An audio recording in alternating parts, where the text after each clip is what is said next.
So, let me ask you a very big question here. What is your favorite four-letter F word? No, not that one. My favorite F word has held me in thrall for the majority of my life and almost destroyed me. Fear is corrosive and shrinks the mind. And tonight, I'm going to tell you and invite you to think again about why fear is the greatest driver for growth in the human experience, and share with you why I believe that to be true. As I said, fear is corrosive. It shrinks the mind. Yet we absolutely don't have to go there. If we examine the motivation behind it and look for the clues that keep us stuck. My fears were huge for a long time. My confidence was low. My self-esteem was non-existent. I really didn't know who I was or what I was capable of being. I spent a long time looking for answers. What I discovered was that fear actually became my North Star because it transformed my life from destructive to instructive. In her research on self-awareness, Dr. Tasha Eurich said that only 10 to 15% of us are truly self-aware. I was quite surprised by that number because I thought to myself, that's a very small amount of people. But when you think about it, knowing who you are takes a tremendous amount of effort to face the reluctance, the discomfort of facing your fear and understanding yourself better.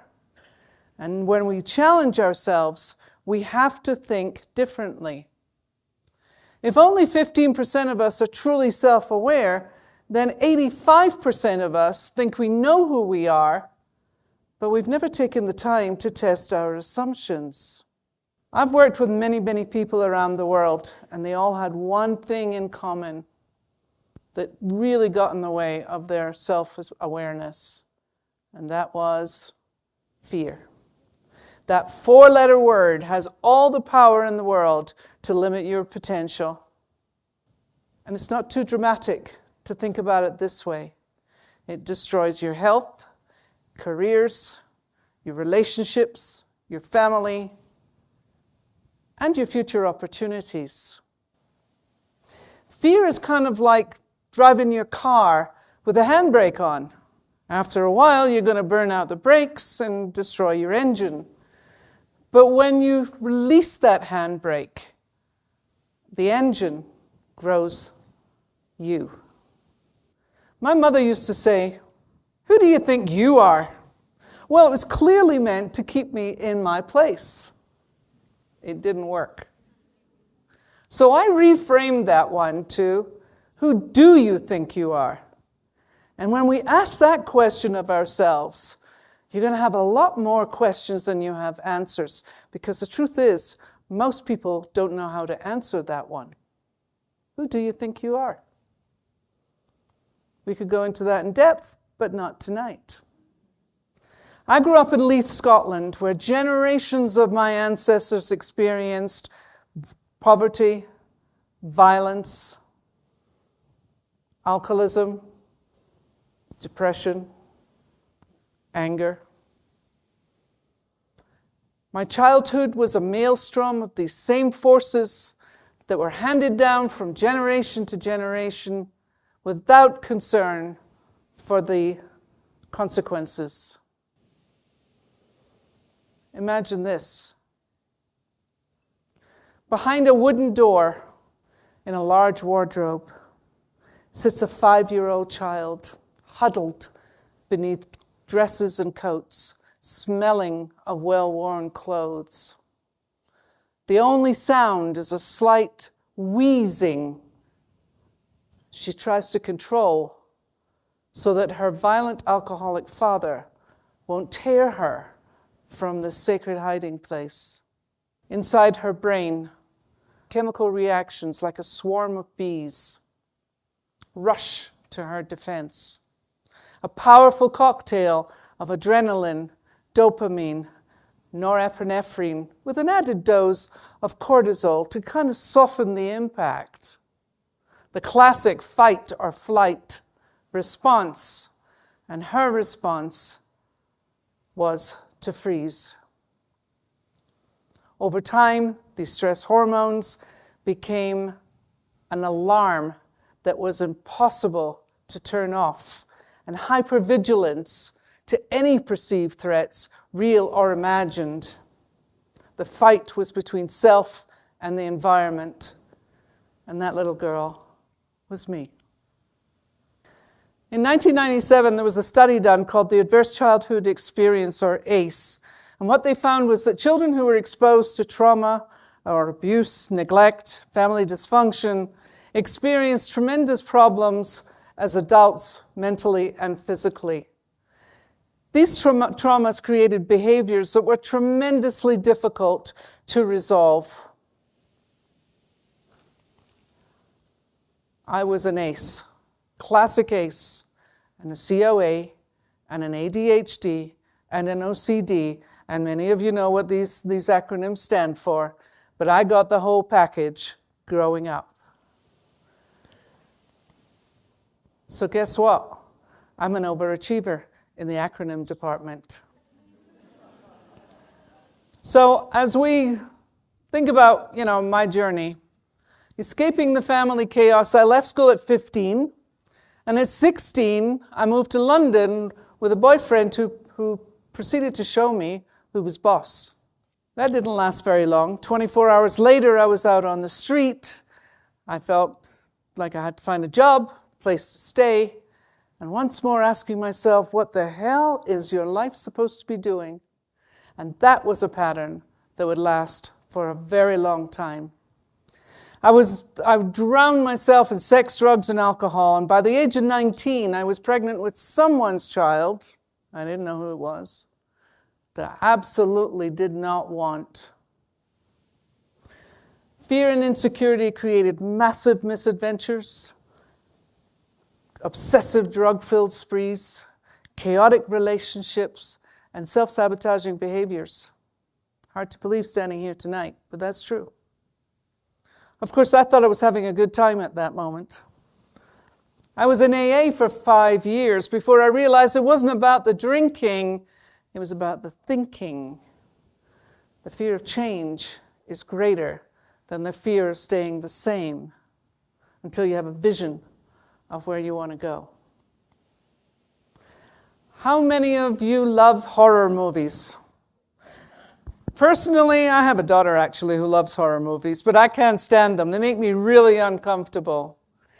But if you like them, you like the adrenaline rush, the edge of the seat. We don't need to go to the movies to be scared. Our minds are movie makers that store clips and knowledge for future use. And when our internal movie maker imagines particular dangers, it looks for ways to stay safe. But here's the thing. Safety is not necessarily being out of danger. True safety, in my book, comes from the willingness to challenge yourself when you get the discomfort, when you're confronted with something that makes you scared, because then you have an opportunity to grow, both personally and professionally. We look for guarantees in life, but the truth is there's no guarantees. We all know that. But uncertainty, we can absolutely guarantee on uncertainty. The early Stoics believed that uncertainty was simply information that we did not have yet, and that it was fundamental to life. And if we could use that uncertainty, it would help with future opportunities. Fear. Fear is essentially that we don't trust we can handle whatever it is that comes our way.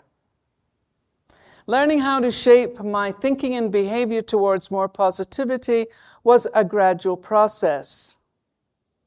I had to stop avoiding confrontations. I needed to make commitments that I could live up to, and I needed to take decisions that were no longer being second-guessed. I was in therapy for quite a long time, actually. And when I was in my deepest throes of therapy, a friend looked at me and said, "Why are you doing this? You're clearly in a lot of pain." I told her that if I didn't do it, I would die. And maybe not physically, but emotionally and spiritually. And plus, I owed it to my children to give them a better start in life. The truth is, fear is your imagination on steroids. Fear is rarely real. It is mostly about what's going on in our heads. In the research on narrative therapy, Michael White and David Epson came up with the idea that our identities are formed by the stories we tell ourselves and form our world views. Many of us grow up being told who we're supposed to be or what we're capable of becoming, and the messages we received were frequently sharp and negative and limited our potential because we believed them. And when we think about what that does for you, it limits your life. Unleashing the power of fear means that I had to stop and think about the assumptions I was making about myself. I had to look at the motivation of what I was doing, and I had to really examine the deceitful thinking that got in the way of truly believing in myself. Dr. Martin Seligman, who's an expert on positivity, said that those folks who actually confront their fears experience profound personal growth. So why don't we face our fears? And I'm pretty sure that everyone in this audience right now can think of some fears that have been holding them back. So why don't we face our fears? Well, it's quite simple. We can come up with all kinds of reasons why, justify them, not take an action. And that's really what it comes down to, is excuses.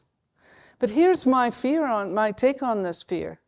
Fearless, is not the absence of fear, but the courage to take that next step and the next one until you're comfortable facing the challenges that come up for you. Here's the thing, fear tells you you're not good enough. You're not capable. And you will fail if you try. And when you say no to the opportunities, life passes you by, nothing changes, you feel frustrated, and then you wonder why everything stays the same. Being fearless is not the absence of fear, but the courage to take the next step. And there's a simple path to navigating fear. We'll start with number one, which is vision. You've got to see where you're going. You've got to have a vision of what it is you're looking for. And I had to do that for myself. Sometimes I didn't really believe it. So therefore I had to have faith that I could achieve this. Then I had to have the courage to take that next step. And I had to really look at the thinking, manage the thinking and the stories I was telling myself, and then take actions that would allow me to take that vision, the faith, the courage, the thinking, and put it to a point where I could evolve it and grow. Simple, but not easy. My journey to become an author, trained singer, earn a black belt in karate, was filled with uncertainty. Even doing this TED Talk tonight, filled with uncertainty. We self-doubt. We get in our heads. We make a mess of things. But when we are looking at our fear, and for me specifically, when I looked at each of my accomplishments, I realized I did not need to avoid the fear. I needed to confront the fear and realize it was an alarm that needed to be turned off. And fear became my greatest teacher. Let me tell you about Susan. Susan was a senior tech executive who came to me filled with self-doubt. She'd just been handed a large project, and she wasn't sure she was capable of handling it. When we examined the stories that she was telling herself, what we found was that the fear of failure was the greatest one of all. And when I reframed failure as simply a choice, a decision, or an expectation that didn't go the way that she had planned, she had the courage to speak up and tell her boss that she was afraid she would let him down. His response was very simple. If I didn't think you were capable, I wouldn't have put you up for this. And if there's a failure, then that's on me. And 2 years later, with the project successfully completed, Susan was promoted into a new role that she had always wanted. So here's the 3 steps that I'm going to take you through. If you're thinking about how do I get past my fears, understand that it's imaginary thinking and a few chemical reactions in the brain. Think about defeating this urge to run, to defend, to deny, and refuse to allow fear to overwhelm you. Ultimately, we're going to look at the stories we tell ourselves. And one more thing, as I said earlier, I wouldn't be standing here today if it wasn't for the many, many people who showed up in my life and said, I believe in you. You can be successful. And I started to believe in myself. This is important. Get comfortable being uncomfortable because that is where the power lies. I was dominated by fear for a very long time until I discovered that it was a driver for growth. And I could channel that towards an honest self-awareness of who I am with all of my imperfections and my strengths. Fear became for me my North Star because it showed me the possibilities of how to move forward. When you unleash the power of fear, you give yourself the greatest gift there is, and you give it to others too. Not only that, you invite in more love, more acceptance, more joy and happiness than you ever thought possible. So be fearless. See where it gets you. Thank you.